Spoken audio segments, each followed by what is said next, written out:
To be like Jesus, the commandments are all for all. May 20th. Also, the sons of the foreigner who join themselves to the Lord to serve him and to love the name of the Lord, to be his servants, everyone who keeps from defiling the Sabbath and holds fast my covenant, even them I will bring to my holy mountain. Isaiah 56:6 and 7. Under the Mosaic law, strangers and eunuchs were excluded from the full enjoyment of the privileges granted to Israel. But the prophet declares that a time is coming when these restrictions will cease. The holy oracles were especially committed to the Jews. Not to be an Israelite was not to belong to the favored people of God. The Jews had come more and more to regard themselves as superior by divine right to every other people upon the earth.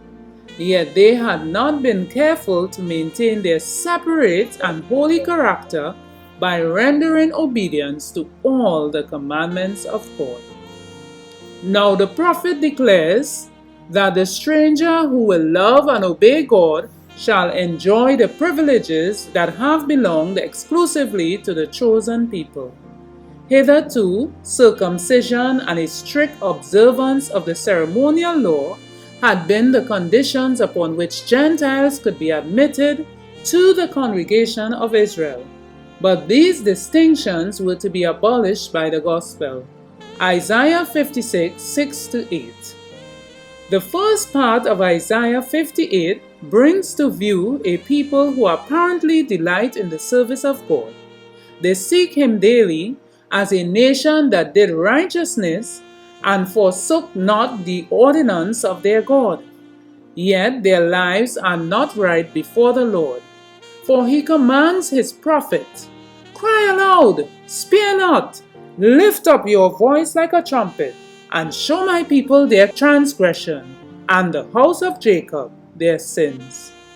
This prophecy reaches down the centuries to the time when the man of sin attempted to make void one of the precepts of God's law, to trample underfoot the original Sabbath of Jehovah, and in its stead exalt one of his own creation.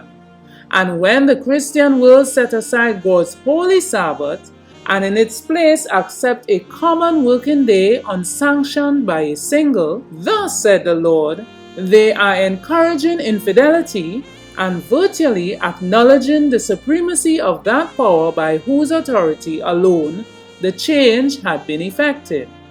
The rejection of the Sabbath has led to the rejection of the whole law, and thousands of professed Christians now boldly declare it void. The Signs of the Times, February 28, 1884, from To Be Like Jesus, page 151.